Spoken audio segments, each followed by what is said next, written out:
नागपूर नाका परिसर आणि शाहूनगर मागासवर्गीय वसाहत या भागातून 25 नागरिकांना पाण्याबाहेर काढण्यात प्रशासनाला यश आले आहे।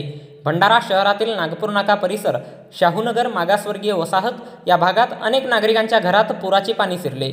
जिल्हा परिषद सदस्य यशवंत सोनकुसरे यांना दिनांक 12 सप्टेंबर 2024 रोज गुरुवारला सकाळच्या सुमारास नागरिकांनी फोन करून सांगितले की त्यांच्या घरात पाणी गेलेलं आहे आणि त्यांना बाहेर पडायचे आहे।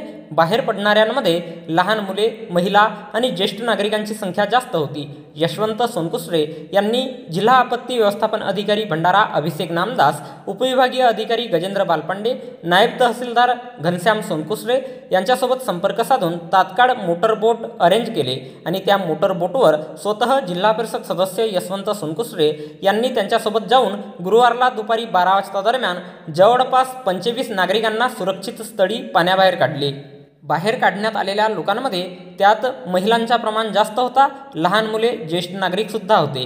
अतिवृष्टीमुळे दिनांक 11 सप्टेंबर 2024 रोज बुधवारला पूर परिस्थिती निर्माण झाली असून नागरिकांना सूचना देऊनही नागरिक आपल्या घराच्या बाहेर पडलेले नाहीत। नागरिकांनी शासनाने दिलेल्या सूचनांचे पालन करून काळजी घेणे गरजेचे आहे। अनावश्यकपणे पुराच्या पाण्यात आपल्या घरी थांबणे हे धोकादायक आहे आणि आपल्या स्वतःच्या जीवाशी खेळण्यासारखं आहे। म्हणून सर्व नागरिकांना विनंती आहे की त्यांच्या घरात पाणी शिरले असेल तर पाण्यात राहू नये, प्रशासनाला सूचना करावी। आम्ही त्यांच्यासाठी सदैव तत्पर आहोत।